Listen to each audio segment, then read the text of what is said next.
Puri ng Panginoon, nandito po kami sa Tandungan Center.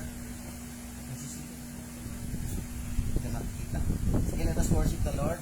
Kaya, kabisado niya na to, no?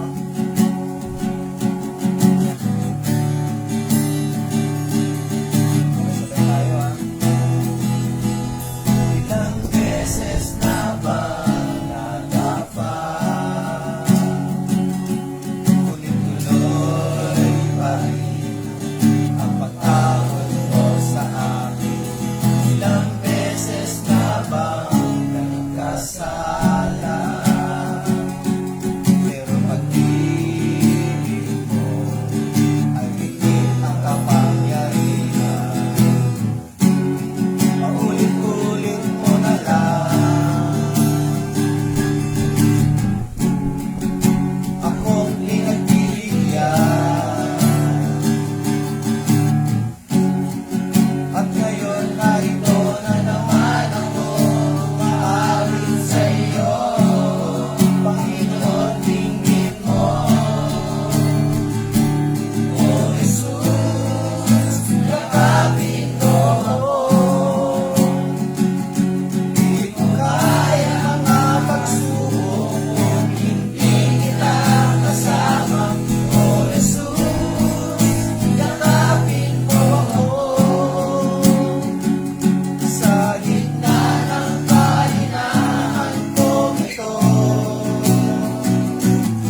kami na ang Espiritu mo ay magbigay po, Ama, ng iyong patnubay na maunawaan namin ang iyong mensahe sa umagang ito.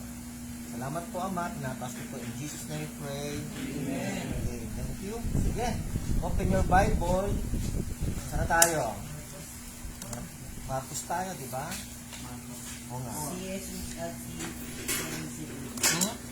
Si Jesus at si Beelzebul. So, kabisado nyo na, ha? Teka lang, kunin ko yung Bible ko.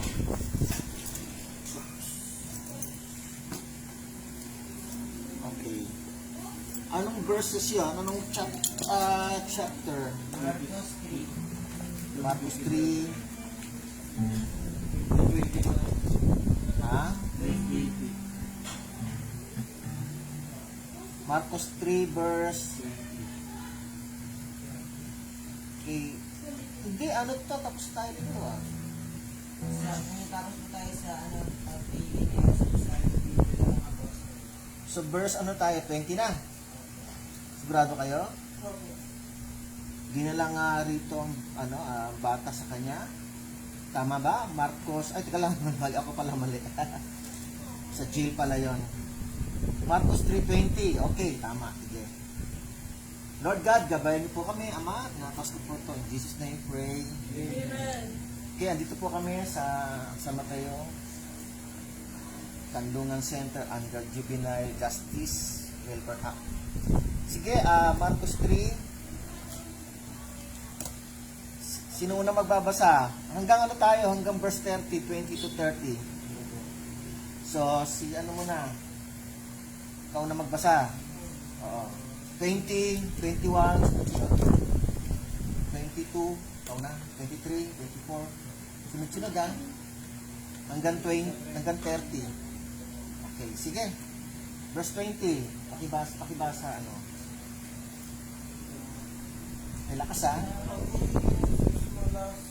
Muling katipon. Katipon doon. Napakaraming tao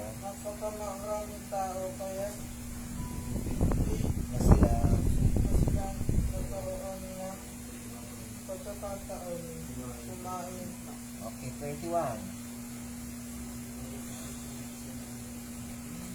ng dahil ang mabalitaan nila na kanyang mga anak pumunta sila ron upang kumain siya dahil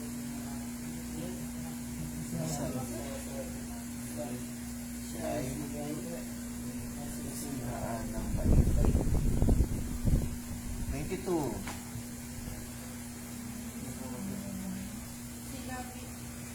sinasabi naman ng mga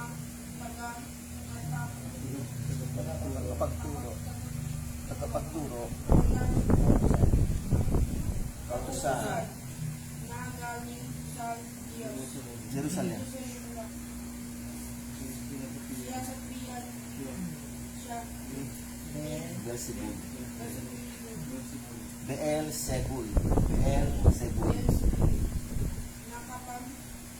nakapalayas siya ng demonyo sa pamamagitan Ng kapangyarihan. ng Kapangyarihan. ng pinuno ng mga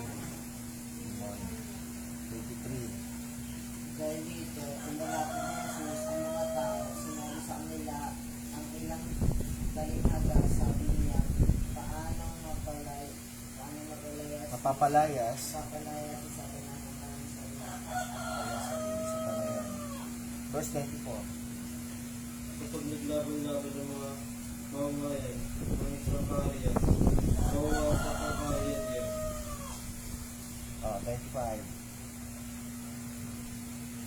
Kapag laban-laban lahat ng mga kaanib kaanib ng isang sambahan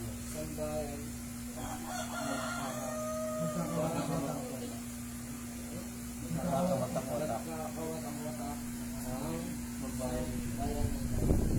Verse 26. Makinig ha, makinig kayo ha. Mamaya, tatanungin mo kayo. Yeah. Gayon din naman kapag nilaban sa tanas ang kanyang sarili at nagpapapangati ang kanyang mga kampo, hindi siya matataati ang mga kanyang magiging wakas. 27. Hindi maaaring pasukin at pagnakawan ang bahay ng isang taong malakas. Malibang bakusin muna siya. Kapag siya'y naagapos na, saka pa lamang mapagnanakawan ang kanyang bahay.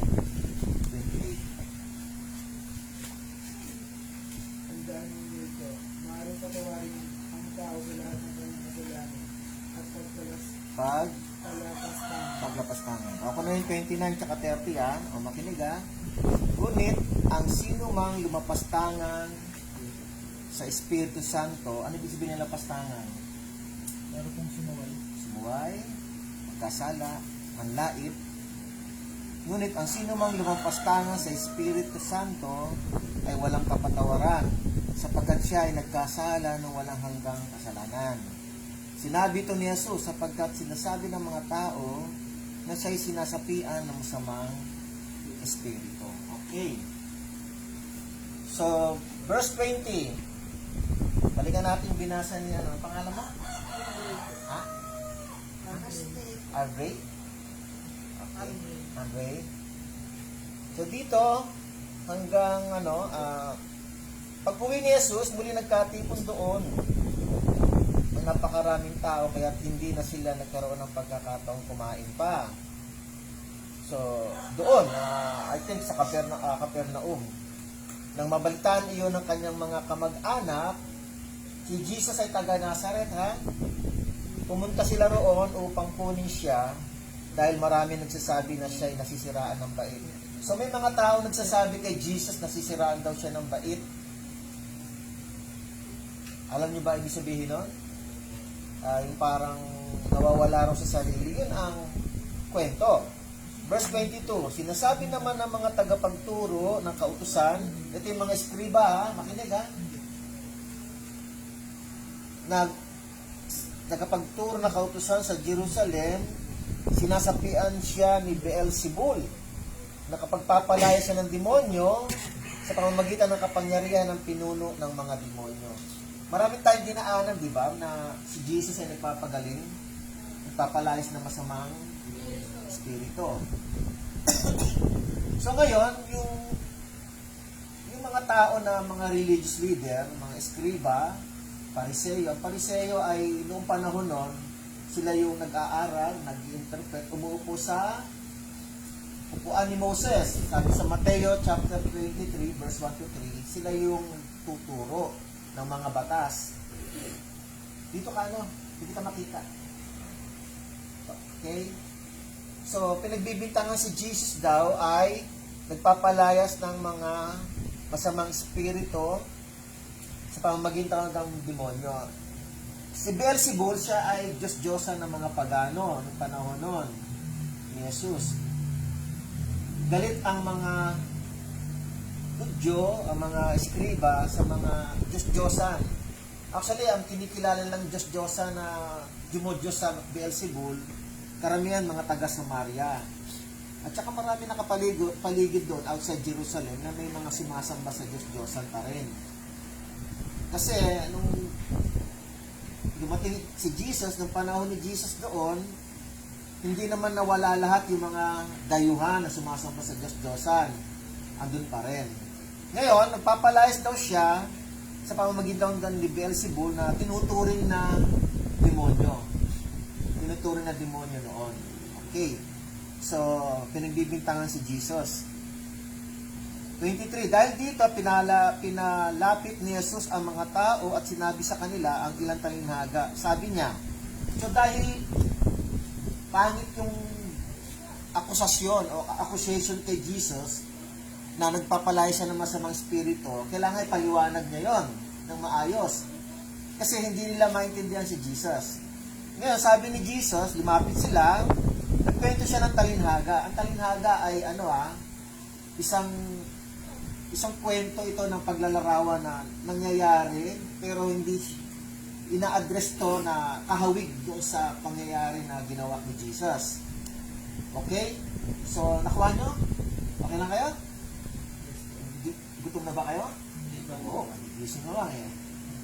Okay lang kayo ha? Sige, makinig tayo ha? Okay, sabi rito, nagpaliwanag siya. Sabi rito, dahil dito, pinalapit ni Jesus sa mga tao at sinabi sa kanila ang ilang talinhaga. Sabi niya, paano mapapalayas ni Satanas ang kanyang sarili? Nakuha niyo ibig sabihin nun? Paano mapapalayas ni Satanas ang kanyang sarili?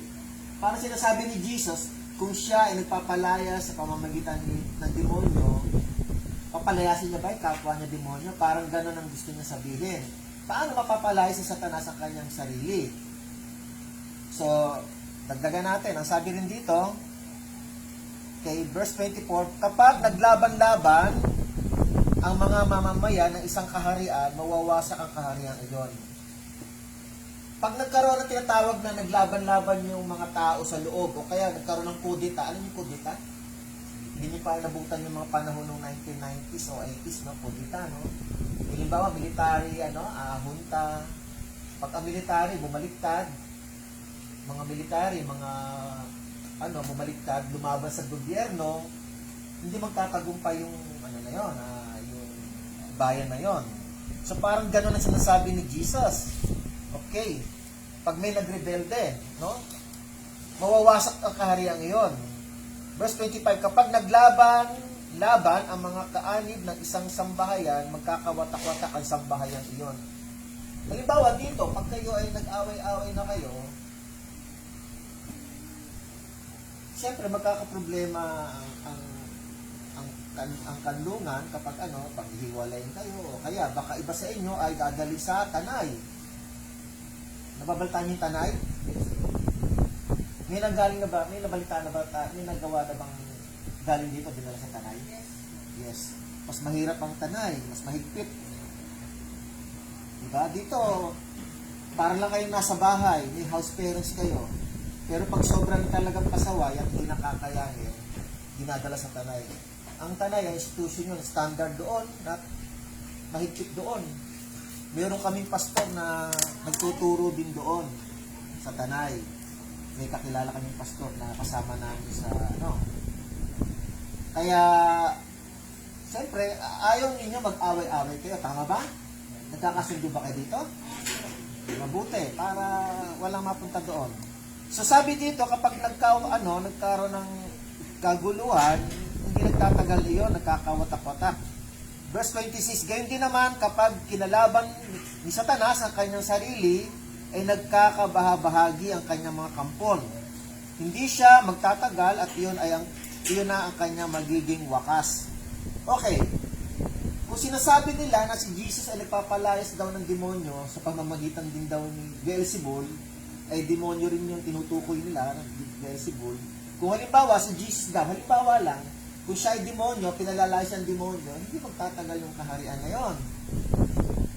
Ang paliwanag ni Jesus ay, kung tutuusin, parang nagkaroon ng nakuha nyo, yung bang hindi pa pwede magkaroon ng laban-laban sa loob ng, for example, sa loob ng pamilya. Pag nag-away-away, di ba, minsan pag nagkakaroon ng problema, pag nag-away-away magulang, tsaka yung mga magulang, di ba, pag yung tatay, nanay, nag-away-away, naghiwalay, minsan nasasabi natin, nagiging broken family, di ba? Tama ba? Sabihin, nahihirapan makasurvive, nahihirapan makausad yung pamilya dahil wala yung tatay, wala yung katrabaho. Ganun din, parang ganun din dito. Okay, tuloy lang natin. Ito yung gustong paliwanag ni Kristo, no? Ipinaliwanag ni Jesus muna yung nangyayari sa loob ng kingdom na hindi pwede magkaroon ng kaguluhan sa loob ng kaharian. Verse 27, hindi maaaring pasukin at pagnakawan ang bahay ng isang taong malakas, malibang gapusin muna siya. Kapag siya'y nakagapos na, saka pa lamang mapagnanakawan ang kanyang bahay. Ibig sabihin, ang paliwanag ni Jesus, kung alimbawa, siya ay mas higit na malakas kay Satanas, gagapusin niya muna si Satanas. Parang ganon, parang gano'n na makapasok sa loob ng bahay. Verse 28, tandaan ninyo ito, Maaaring patawarin ng tao sa lahat ng kanyang kasalanan at paglapastangan. Ngunit ang sino mang lumapastangan sa Espiritu Santo ay walang kapatawaran, sapagkat siya ay nagkasala ng walang hanggang kasalanan. Okay. So sinasabi ni Jesus, verse 27, hindi maaaring pasukin at pagnakawan ang bahay ng isang taong malakas. Kung si Satanas ay malakas, hindi mo siya kayang pagnakawan o pasukin o talunin, malibang gapusin muna siya. Pagwa nyo, ibig sabihin, si Jesus ay higit na makapangyarihan kaysa kay Satanas. Kaya, kailangan mo nang gapusin si Satanas para matalo ni Jesus. So, yung sinasabi ni Jesus na nagpapalaya sa masamang spirito, pinalaya niya yung taong masamang, pinaalihan ng masamang spirito. Kaya nga, nagwawagi ang Panginoon. Kapag siya raw ay nakagapos na, saka pa lamang mapapagnakawan ng kanyang bahay. Nagbigay si Jesus ng halimbawa, makinig, no? Nagbigay si Jesus ng halimbawa. Kung halimbawa, may magnanakaw sa loob, pumasok. Kung hindi kaya na magnanakaw yung tatay o mga anak, kailangan muna niyang gapusin bago niya mapagnakawan. So, ang sinasabi lang ni Jesus, na parang ganun siya, na kailangan magwagi siya pag pumasok sa loob ng bahay, kailangan magapos niya muna ang kalaban bago siya magtagumpay. Nakuha niyo? So si Jesus, ganun nilalarawan ni Jesus sa kanyang sarili na nung siya ay pumasok at nung siya ay dumating sa mundong ito, nung siya ay dumating, napakarami ng tao may sakit at maraming taong inaalihan ng masamang spirito. Kaya si Jesus, isinasabuhay niya yung propesiya ni Isaiah chapter 61 verse 1 at saka Isaiah 35 verse 5 to 6. Nang dumating siya, kailangan makalagan ang mga tao sa pagkakaalipin, kailangan ang mga bulag ay makakita, kailangan ang mga pilay ay makalakad, upang makilala na si Jesus niya ang katuparan ng propesiya. Makinig. So ngayon si Jesus, pinakikita niya ng pagdating niya ay para talian at mapalayas ang masamang espiritu upang matupad ang propesiya na sinasabi. Kaya nga, kinukwento niya ito sa mga Pariseo at Eskriba dahil sila ay nakakabasa ng kasulatan. Sila ay nakakaunawa ng propesiya upang malaman nila na si Jesus na nga ang tinutukoy ng propesiya. Kasi hindi pa sila naniniwala na si Jesus ang dumating na yung Mesiyas. Ngayon, tinutukoy din dito, tandaan ninyo, maaaring patawan ang tao sa lahat ng kanyang kasalanan at paglapastangan. Sa ibang talata, kung daw nagkakamali, kapag nagkasala ang tao sa Panginoong Jesus, pwedeng patawarin. Tapos, sabi nito, verse 29, ngunit ang sino mang lumapastanga sa Espiritu ay walang kapatawaran, sapagkat siya ay nagkasala ng walang hanggang kasalanan. Sinasabi ito ni Jesus, sapagkat sinasabi ng mga tao na siya ay sinasapian ng masamang Espiritu. Medyo mahirap sagutin kaagad yung sa panahon natin, ano ba ang itsura o larawan ng taong nagkakasala sa Espiritu Santo. Pero, sabi dito, ang context dito, si Jesus ay nagpapalayas ng masamang espiritu sa pamamagitan ng Holy Spirit. Banal na espiritu.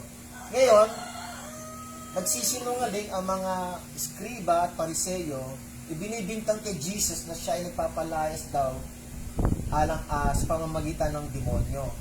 So, inalis nila yung kapangyarihan ng Espiritu Santo na kay Jesus at pinalitan ng mga Pariseo at Eskriba na yun daw ay espiritu ni Beelzebul.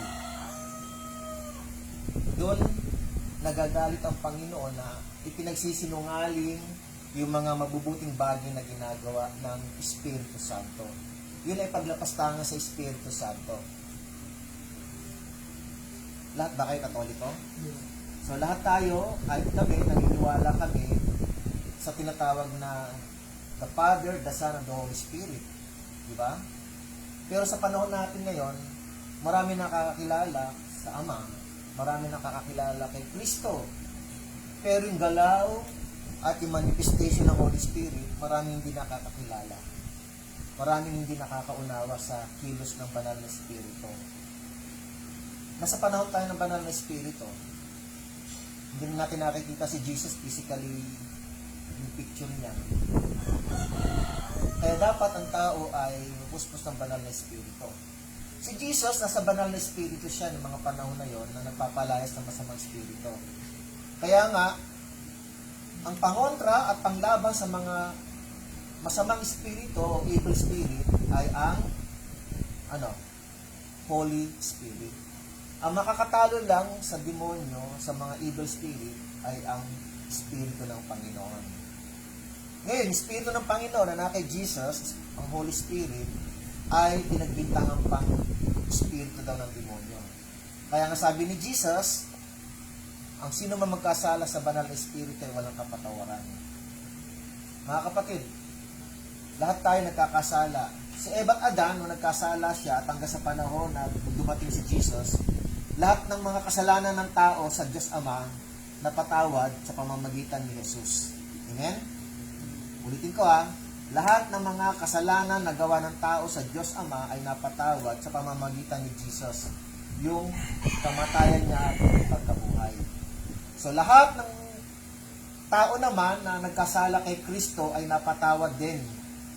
Okay, ulitin ko lahat ng mga nagkasala kay Kristo ay napatawad din ng kanyang kamatayan at ng banal na Espiritu. No? Sa John chapter 16 verse 8 to 9, sabi doon, pagdating ng Holy Spirit, ay susumbatan kayo ng Holy Spirit kung bakit hindi kayo nanampalataya kay Jesus. So, Holy Spirit magkakaroon ng conviction para sa mga tao na nagkasala sa Diyos at sa kay Kristo. Okay, ulitin ko ang nagkasala sa Ama ay may kapatawaran through Jesus. Nakuha niyo? Nung namatay siya at may nabuhay. Ang magkakasala naman kay Kristo ay mayroon din kapatawaran dahil may sumunod kay Kristo yung banal na Espiritu na magkakaroon ng conviction ang tao para maalala niya kasi nagkasala sa banal na Espiritu sa Panginoong Yesus. Nangyari yan sa Acts chapter 2 verse 36 hanggang 38. Yung mga tao nagsumisigaw na ipapo si Jesus sa krus, dumating ang Holy Spirit at nangara si Pedro at sabi ng mga tao noon, anong gagawin namin? Acts 2 verse 37, sabi ni Jesus, repent and then be baptized in the name of the Lord Jesus and receive the Holy Spirit. So merong conviction, merong tumutulong para maalala ng kasalanan. Kaya ang kasalanan sa Ama, sino tumubos? Si Jesus. Ang kasalanan kay Jesus, sino nagpaalala? Ang Holy Spirit. Ito ang problema. Pag nagkasala sa Holy Spirit, sino ang ikaapat na pwedeng magpaalala ng kasalanan sa Holy Spirit? Meron pa bang pang-apat? Wala na. Tama ba ako nadinig ko? Sino sabi wala na? Ikaw. Wala na. Tatlo lang yun, ang Ama, ang Anak, at Espiritu Santo. Kaya kapag nagkasala sa Holy Spirit, sino pa ang sasagip?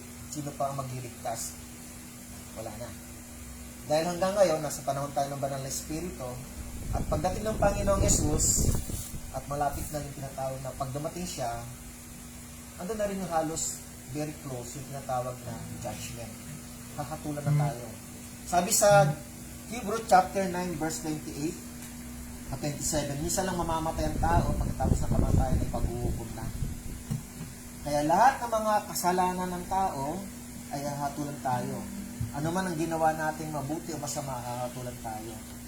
2 Corinthians chapter 5 verse 10, lahat ng tao ay harap sa trono ng Panginoon, sa hukuman ng Panginoon upang hatulan ang gumawa ng mabuti at upang hatulan ang gumawa ng masama. Kaya mag-iingat tayo na magsalita ng masama, lalo na kung ang nangyayari ay kapuspusan ng banal na Espiritu. Kaya dapat malaman natin, mapuspos tayo ng banal na Espiritu para malaman natin yung kilos at manifestation ng banal na Espiritu. Amen?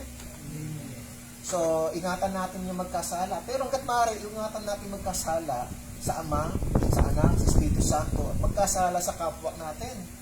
Hindi naman nangangahulugan at pwede kang magkasala sa Ama, pwede kang magkasala kay Jesus kasi hindi ka patawaran. Hindi naman nangangahulugan na gawin natin yun at magkasala sa kapwa natin dahil may kapatawaran. Kapag ginawa naman natin yun, inaabuso naman natin yung grace. Inaabuso natin yung pag-ibig at pagmamahal ng Panginoon at yung mercy. At inaabuso naman natin yung salvation ng Panginoon. Kaya, kayo, mga kabataan, tulungan niyo sarili niyo. Bata pa naman kayo, malaki pa pag-asa ninyo, ha? Andito kayo para tulungan kayo ng institution para mabago buhay ninyo. Amen? Kung ano man yung mga naging kasalanan ninyo sa batas, ang batas naman ay tumutulong para ma-restore kayo, ma-reform kayo, maibalik kayo sa dati sa pamamagitan ng kandungan, at maging mabuting mamamayan kayo. Paglaya ninyo, pagkalabas ninyo ay mapabuti kayo. Sa tulong ng Panginoon, ng salita ng Panginoon, at sa tulong ng gabay ng institusyon na ito. Maraming mga house parents na nangangalaga sa inyo. Isa na si Ma'am. Diba? Ano pangalan mo, sis? Elaine po. Elaine, no? So, amen? Meron bang prayer request?